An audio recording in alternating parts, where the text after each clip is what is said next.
है ना। नदी ने अकड़ते हुए कुएं से पूछा, तू जानती है तेरा क्या औकात है।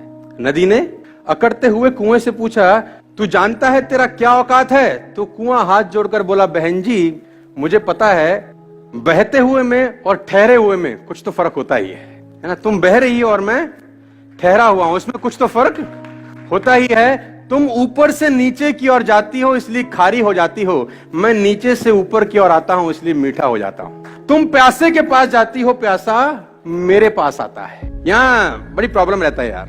जैसे जैसे पैसे का लेवल बढ़ता है ना डैनी साहब, ये हम्बलनेस कम होना शुरू हो जाती है। जैसे जैसे पैसे का लेवल बढ़ता है हम्बलनेस कम होना शुरू हो जाती है। धंधे में सर उड़ने की कोशिश नहीं करना, धंधे में बढ़ने की कोशिश करना। बस धंधे में उड़ने की कोशिश मत करना, धंधे में सर आप बढ़ने की कोशिश करना। और मैं आपको बता दूं, आप कितनी भी उन्नति कर लें, कितनी भी तरक्की कर लें, मेरी एक बात गांठ बांध लें कि आपके पैरों ने जमीन तो नहीं छोड़ी है। बस आपने कितनी भी तरक्की कर ली हो, कितनी भी उन्नति कर ली हो, एक बात दिमाग में रखना कि आपके पैरों ने जमीन तो नहीं छोड़ी है। बी हम्बल एट ऑलवेज, जो मैंने सीखी है अपने लाइफ में इंप्लीमेंट किया है।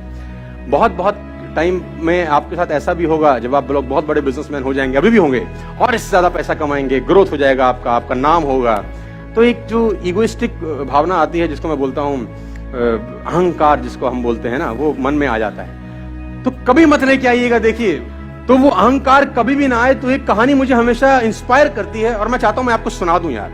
मैं आपको एक डेटा दूंगा, आप हैरान हो जाओगे कि अगर आप पूरी दुनिया की दौलत को इकट्ठा कर लें और सब लोगों में बराबर बांट दें तो 3 साल के अंदर अंदर वो उन लोगों के पास लौट आती है जहां से निकली होती है। क्योंकि पैसा कमाना और कमाते रहना दोनों अलग अलग बातें हैं दोस्त। रामायण सुना है आप लोगों ने सर? कुछ कैरेक्टर्स याद हैं आपको? The famous character of Ramayana. तो हनुमान जी सबसे फेमस कैरेक्टर, एक्चुअली हीरो वही है इस पूरी फिल्म के, है ना। उसके अंदर एक इंसिडेंस है जो हम्बलनेस की पराकाष्ठा है कि उनसे ज्यादा हम्बल कोई नहीं हो सकता। सब कुछ होने के बावजूद उन्होंने कभी मैं का इस्तेमाल नहीं किया अपने जीवन के अंदर। तो एक इंसिडेंस हुआ है रामायण के अंदर। उसमें इंसिडेंस ये था कि हनुमान जी जब लंका पहुंच गए तो वहां उन्होंने लंका में आग लगा दी। तो जब पहली बार सीता माता से मुलाकात हुआ तो अशोक वाटिका का दृश्य है बेसिकली ये, जहां पर अशोक वाटिका में मां सीता एक पेड़ के नीचे बैठी हैं, कुछ राक्षसियां उनका पहरा कर रही हैं और हनुमान जी छुपके से पेड़ के ऊपर बैठ के, और रावण सीता संवाद है बहुत बड़ा, वो सुन रहे हैं। तो जब रावण लौटा वापस तो हनुमान जी ने वो भगवान राम की दी हुई अंगूठी उनको भेंट करी, और मां ने जब वो अंगूठी देखी तो पहचान लिया कि ये राम की अंगूठी है। लंबी स्टोरी है। तो जब हनुमान जी ने परिचय कराया ना, तो वो परिचय अपने आप में एक बहुत खतरनाक चीज है सर। और मैं वो हम्बलनेस की पराकाष्ठा आपको देके जा रहा हूं इस स्टोरी के साथ। तो जब हनुमान जी सामने प्रकट हुए मां सीता के, तो सीता ने पूछा तुम कौन हो? सीता ने पूछा तुम हमारे जैसा आदमी क्या जवाब देता, मैं पहले वो बता दूं, आपको नहीं पता कौन है।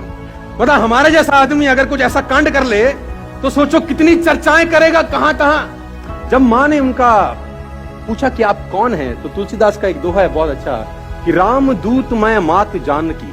एक्सप्लेनेशन क्या है कि मैं राम का दूत हूं, ये एक्सप्लेनेशन है।